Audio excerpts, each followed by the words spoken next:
एक ऐसी खौफनाक और वहशी कौम जिनका खुरूज नस्ल इंसानी की तबाही साबित होगी। इस कौम की औरतें जो 1000 बच्चों को जन्म देने की सलाहियत रखती हैं, इनकी तादाद इतनी ज़्यादा है कि एक इंसान के निस्बत सैकड़ों में मौजूद है। लेकिन ये कौम कहाँ कैद है? क्या उन्हें किसी दूसरे सैयारे पर कैद किया गया है? क्या हज़रत ज़ुल्करनैन का सफ़र एक खिलाई सफ़र था? हम आज इस वीडियो में याजूज माजूज के कुरानी वाक़े को जदीद साइंस और फ़ल्कियात की रोशनी में पेश करेंगे। ज़ुल्करनैन अल्लाह के एक नेक बंदे और बादशाह थे जिन्हें दुनिया के बड़े हिस्से पर हुकूमत अता की गई थी। कुरान मजीद में ज़ुल्करनैन के 3 सफ़रों का हाल बयान हुआ है। ये सफ़र इंतहाई अजीब और इबरत खेज़ है। आपका पहला सफ़र मगरिब के जानिब था जिसका मकसद आब हयात को तलाश करना था, लेकिन आप इसमें नाकाम रहे। आपने दूसरा सफ़र मशरिक़ की तरफ किया जहां सूरज तुलू हो रहा था, जहां आपने एक खाना बदोश और गैर मुहज़्ज़िब कौम की मदद की।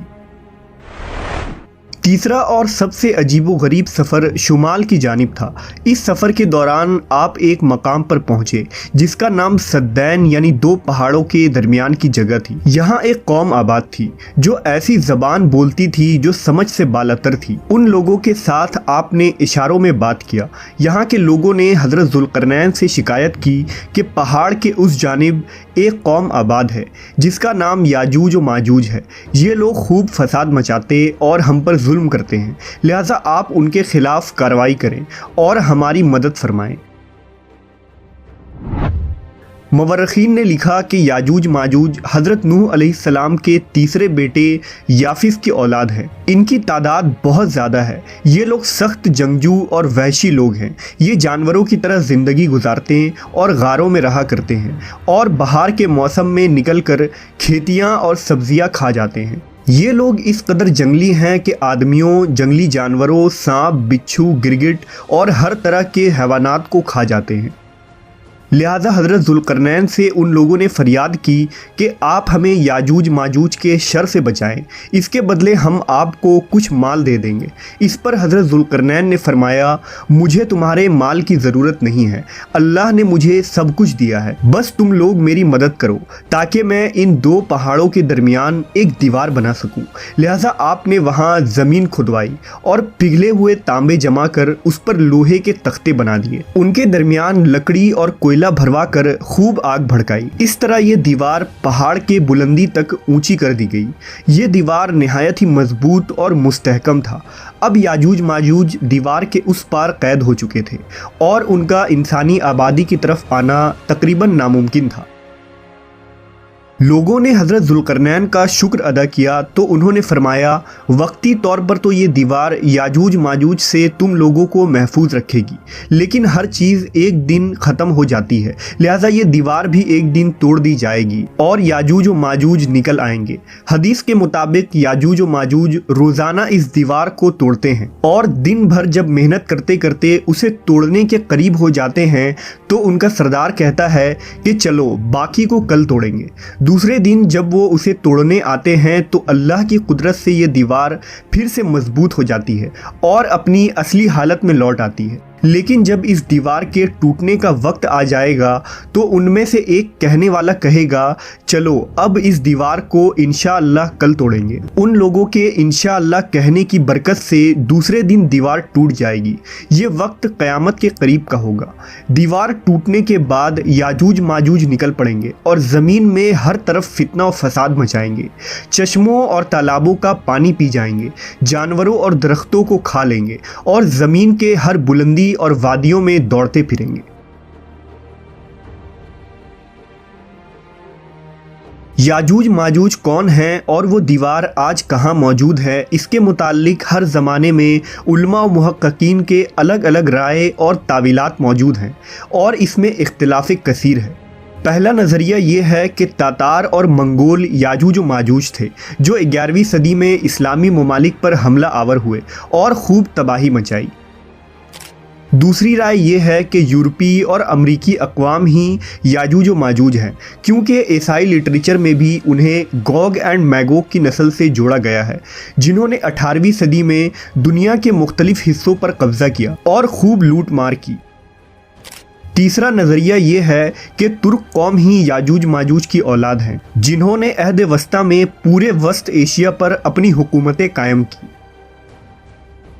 लेकिन अब सवाल ये उठता है कि वो अजीम और बुलंद दीवार कहाँ है जो हज़रत ज़ुल्करनैन ने याजूज माजूज से हिफाजत के लिए बनाई थी।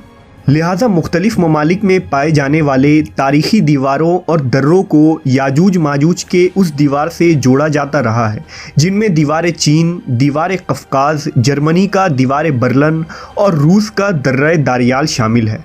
लेकिन ये तमाम दीवार इतने मजबूत नहीं हैं कि उन्हें तोड़ा ना जा सके, और ना ही ये लोहे और तांबे पिलाए दीवार हैं। लिहाजा ये तमाम तावीलात भी फासिद करार पाते हैं और ये दीवार ज़ुल्करनैन के साख्त व बनावट पर इतलाक़ नहीं की जा सकती। जदीद उलमा व मुहक्किकीन ने याजूज माजूज के मुतालिक एक साइंसी नज़रिया पेश किया है जो काबिल गौर है। इस नज़रिए के मुताबिक हज़रत ज़ुल्करनैन इंसान नहीं बल्कि एक फ़रिश्ते थे।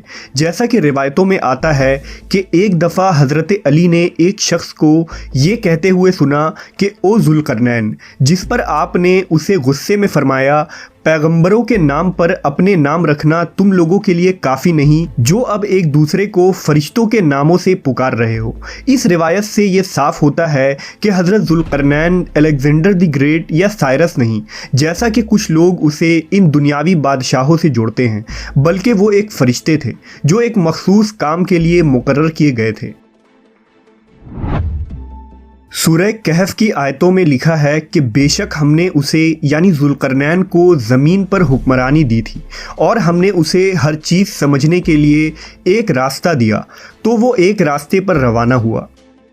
इन आयात में लफ्ज़ सबबा को मुहक्किकीन ने आसमान पर जाने का रास्ता करार दिया है, जिस रास्ते पर चलकर ज़ुल्करनैन आसमानों पर गए थे। हज़रत ज़ुल्करनैन एक ऐसी मकाम पर पहुँचे थे जहाँ सूरज काले पानी में डूब रहा था, जबकि आज हम जानते हैं कि सूरज गुरूब नहीं होता, बल्कि वो भी ज़मीन की तरह अपने मदार पर गर्दिश कर रहा है। ऐन मुमकिन है कि हज़रत ज़ुल्करनैन उस रास्ते पर चलते हुए ऐसी जगह पहुंच गए थे जहां सूरज गुरूब हो रहा था, जहां सूरज एक काले पानी में डूब रहा था। मुहक्किकीन ने उस काले पानी को ब्लैक होल करार दिया है, चूँकि 1400 साल कबल लोग ब्लैक होल से नावाकिफ़ थे, इसलिए इसके लिए काले पानी का लफ्ज़ इस्तेमाल हुआ। हज़रत ज़ुल्करनैन के तीसरे सफ़र के मुतालिक ये ज़िक्र हुआ है कि वो एक ऐसे मकाम पर पहुँचे थे जहाँ 2 सद यानी रुकावट के बीच एक कौम आबाद थे। अब उन 2 सद के माने कदीम मवर्रखीन ने पहाड़ लिखा है, लेकिन जदीद ताबीर में उसे पहाड़ नहीं बल्कि नेब्यूला करार दिया जाता है, क्योंकि फ़ल्कियात में सद के माने किसी गैलेक्सी के गैस और गर्द गुब्बार का खत्ता होता है। यानी तीसरे सफ़र में हज़रत ज़ुल्करनैन एक नेब्यूला के दहाने पर पहुंच गए। ऐन मुमकिन है कि वहां आबाद लोग कोई इंसानी मखलूक नहीं बल्कि खिलाई मखलूक यानी एलियंस हों, जिन्होंने हज़रत ज़ुल्करनैन से ये दरख्वास्त की कि वो एक बैरियर बना दें ताकि वो याजूज माजूज से महफूज हो जाएं। जिसकी दलील ये है कि इस आयत में लफ्ज़ अर्ज़ ज़िक्र हुआ है, जिसके माने सिर्फ ज़मीन नहीं बल्कि कायनात में मौजूद मुख्तलिफ सैयारे भी होते हैं। कुरान मजीद में मुख्तलिफ मकामात पर 7 आसमानों और ज़मीनों का जिक्र हुआ है, लिहाजा यहाँ अर्ज़ से मुराद हमारी ज़मीन नहीं बल्कि इस कायनात की दूसरी ज़मीन है, जहाँ इंसान नहीं बल्कि खिलाई मखलूक आबाद हैं। अल्लाह ने हज़रत ज़ुल्करनैन पर ख़ास रहम व करम फरमाया था और उस वक्त जदीद टेक्नोलॉजी के गैर मौजूदगी के बावजूद उन्होंने ऐसा सद यानी बैरियर बना दिया जो एटमॉस्फेरिक गैस पर मुश्तमिल था और ये लोहे और तांबे के पिघलने की वजह से वजूद में आया था। इस बैरियर ने उस सैयारे के गिर्द एक दीवार बना दी जिस पर याजूज माजूज आबाद थे और इस तरह वो उस सैयारे में कैद हो गए।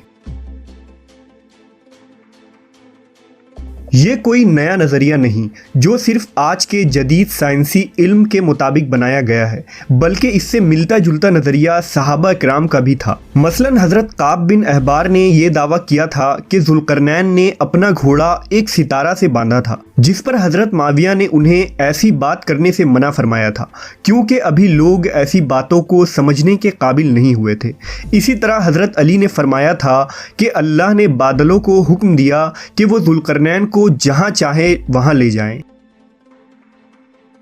मुख्तसर ये कि जुल्करनैन का ये सफ़र न सिर्फ एक खिलाई सफ़र यानी स्पेस ट्रैवल था, बल्कि ये वक्त में भी एक सफ़र था।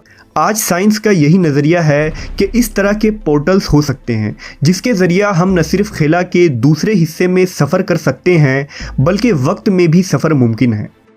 ये ऐन मुमकिन है कि याजूज माजूज एलियंस हो जो किसी और प्लैनेट्स या डायमेंशन में कैद हों, क्योंकि हमारी ये दुनिया जिसकी आबादी आज अरबों तक पहुंच चुकी है, ऐसे में याजूज माजूज की इतनी बड़ी तादाद जो झीलों में मौजूद पानी तक को ख़त्म कर देंगी, उनका इस दुनिया में मौजूद होना मुमकिन नहीं है। नेज़ ये कि आज दुनिया के हर इलाके बर्र आज़म और जजीरों की दरियाफ्त हो चुकी है और अब दुनिया का कोई गोशा बाकी नहीं जहाँ तक इंसानों की रसाई नहीं। फिर ये कैसे मुमकिन हो सकता है कि इतनी बुलंद दीवार और उसमें कैद कौम को दरियाफ्त नहीं की जा सकी।